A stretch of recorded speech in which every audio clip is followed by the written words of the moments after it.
Guys તો આ છે મહાકાળી ફાર્મ અને અહીં જવાનું છે આપણે દાદાને પગે લાગવા. તો આ છે ડાભી ફાર્મ, આ મહાકાળી કૃપા ફાર્મ. જો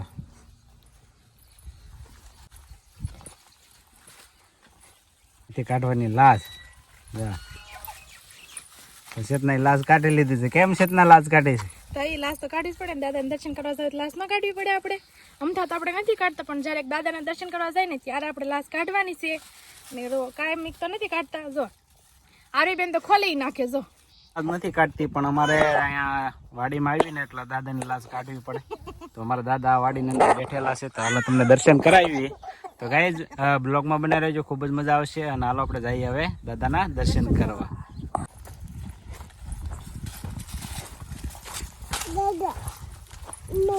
ક્યાં જવું છે? હવે જો છતમાં ઉપડી છે, દાદા આવ્યા છે. ખેતર વસો વસ બેઠેલા છે, તો દર્શન કરવા માટે આવી ગયા છીએ અમે. હેલો ફ્રેન્ડ, તમને બધાને જય માતાજી. તો અમે આવી ગયા છીએ અમારા દાદાના દર્શન કરવા, એટલે કે આકોલાલી અમારા દાદા બેઠેલા છે, અહીંયા અમે દર્શન કરવા આવ્યા છીએ.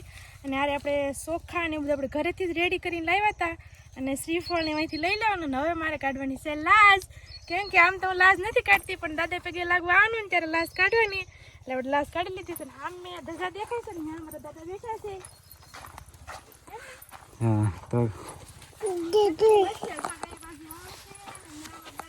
તો ગાઈસ અમે આવ્યા છીએ આકોલાળી, અને પાલતાણા ઉપર આકોલાળી આવ્યું, ત્યાં અમારા દાદા છે એ બેઠેલા છે. તો અમે આવી ગયા છીએ પગે લાગવા માટે, અને ચોખા અમારે થાય દાદાને, એટલે ચોખા ગાળવા માટે આવી ગયા છીએ. અને અમે જ્યારે ખેતરમાં અહીંયા પ્રવેશ કરીએ એટલે કોઈ પણ વોવારું હોય તો એને લાશ કાઢવી પડે. તો શેતને લાશ કાઢી લીધી છે. લાશ કાઢીને જવાનું હોય તો લાશ કાઢી લીધી. અને આ જો આવું કાંક વણ ને એવું છે આમાં. અને આરવી બેન એ જાય ગયા છે. કેમ ટાટા કહી દે ગાઈ ને? ટાટા, હા ટાટા, બસ. તો હાલો તમને પણ દર્શન કરાવી. અમારા કહેવાય ને કે વડવાન છે અમારા જૂના, અને આજે વસો વસ કે બેઠેલા છે ખેતરની વચ્ચે. આવો, અને નાની એમથી એક લીમડી છે, લીમડીને નીચે બેઠેલા છે ખેતરની વસો વસ. જો તમે જોઈ શકો છો.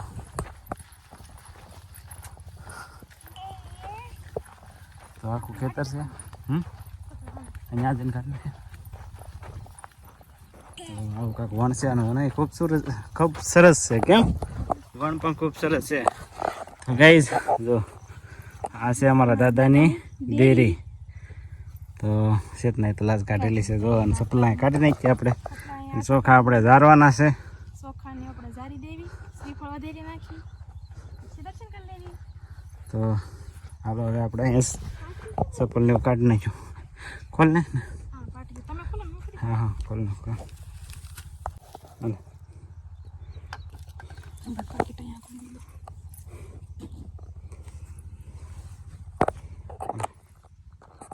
અહીંયા બધું જુદી રહે ને. હવે દેખો ગાઈઝ આ છે અમારા દાદા.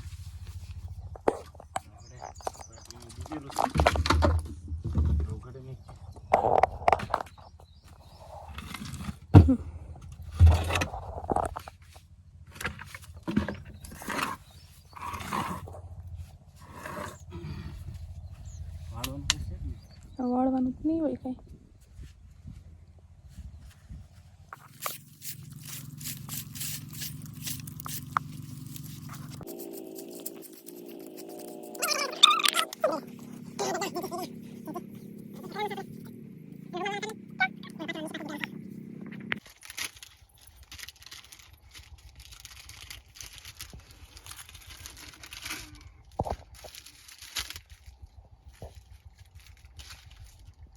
વિનોદ ને આરવી બે બેહી ગયા છે, અને વિનોદ કરે છે અગરબત્તી, ને આરવી બેન બેહી ગયા છે પડખે બાજુમાં. બેન જય જય કરશો. સૌથી પહેલા તો આપણે અગરબત્તી કરી નાખીએ. અગરબત્તી કરીને પછી આપણે શ્રીફળ વધેરશું.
બે મિનિટ ખાઈ જા ખાલી હો.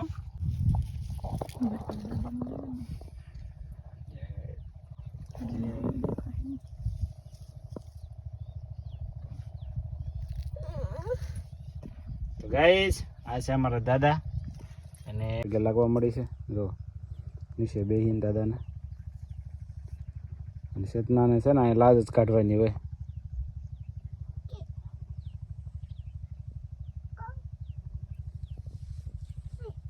તો આ છે અમારા દાદા જે આકોલાળી કહેવાય ને કે આમ ખેતરની વસોવસ બેઠેલા છે. જો આ સારી પૂરતું ખેતર છે, ખેતરની વસોવસ અમારા દાદા બેઠેલા છે. તો આજે આવી ગયા હતા દર્શન કરવા માટે અને પગે લાગવાનું હતું આપણે, તો દર્શન કરી લીધા. હવે ઓકે દીદી.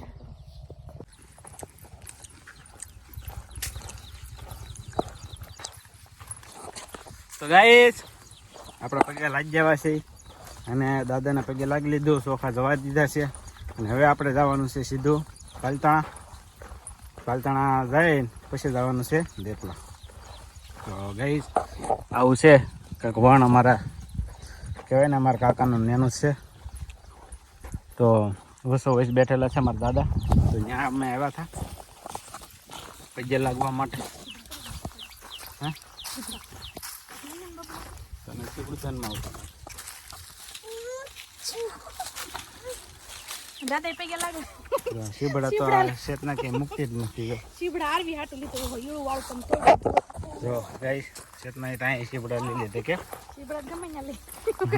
આરીને મજા આવી ગઈ. કેમ આપણે કાકોની વાડી મૂકી, આપણે દાદાની વાડી મૂકી લીધા.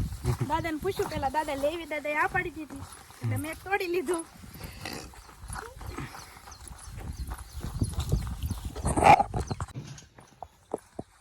ગાઈસ આવી વાડી છે અને આજે તો શેતના લાજ કાઢી છે.